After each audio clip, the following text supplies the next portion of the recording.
Hi Rufus. We're going ahead and we're doing a place exercise with Rufus. This is so he can control his body movements and also to get his attention. When we ask the dog to sit, we want the dog to look at the handler. Sit. We never want the dog to sit facing away from the handler. Place. Place is a good way to teach the dog to come to you and stop halfway. We have like a physical object like this, you can have the dog come in a straight line, land on the place, they know to stop before they reach you. There's many other uses of this exercise, the place command, but it's a physical target. It tells the dog where to go. Sit. Place.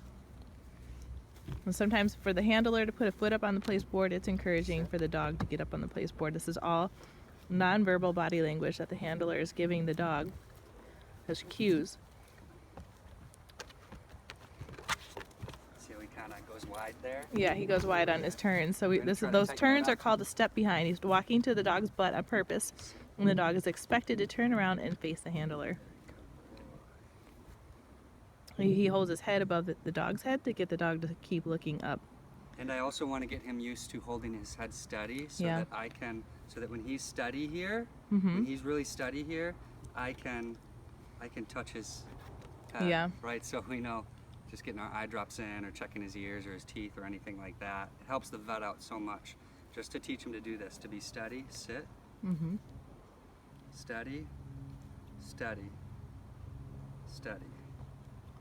Right, you can see him, he's still doing a little bit of this stuff, but that's just going to get better and better. As You're just having a conversation with the dog. Once the dog is really focused in on you, the conversation goes pretty quickly. Place. So the dog can start to read your body language, starts listening to your verbal, starts understanding the audio.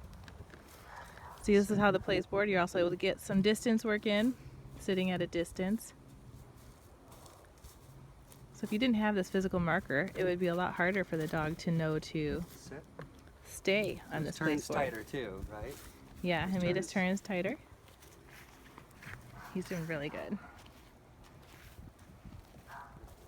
You'll see through the training too. Look at his tail wagging, that little stinker. You're gonna see his confidence shoot up. Yeah, he needs to work on his confidence a lot. Yeah, and he's going to get there because all this training, he's going to have a better understanding of what's wanted or out of him. And that puts the dog at ease, you know, because the dogs want to please. They want to do, you know, the things that the handlers want. Okay. They have this innate desire to be loving and caring and just good doggies. They just need some good guidance. This is some stairway work. The nice thing about stairways is it eliminates the horizontal movement from side to side, and really the dog is just going to go up the stairs or down the stairs. So it helps to straighten them out. So use all sorts of physical barriers to help the dog.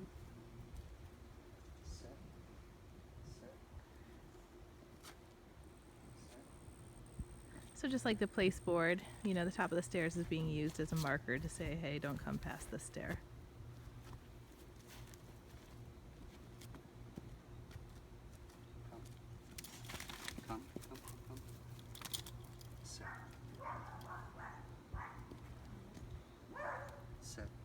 There's neighbor dogs barking, and that's causing a distraction for the dog. So you want to sit through the distraction of the sound of the bark.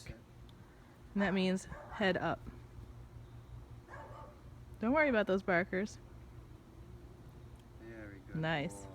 That's what you want. The hand is a distraction. That's why he's swinging his hand. He's saying, look at me no matter what, even when you see something moving before your eyes. Literally. That is called proofing your commands. So you can get your dog to listen with no distractions, but can you get your dog to listen with lots of distractions? So when we practice all of our commands, we proof them with as many different distractions as we can to make sure that their commands are solid. Oh, good boy. Yeah, and even petting him on the top of the head helps bring his head up. Nice.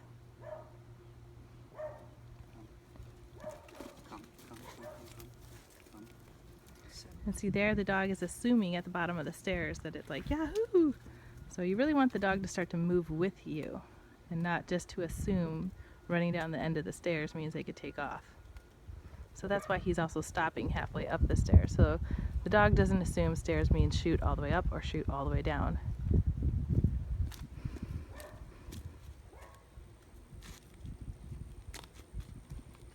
So he'll start to see a set of stairs or a doorway and start to just Yeah. be conditioned to be calm and use his head and stay under control. Yeah, it looks good. Thank Thanks. you. Thank you.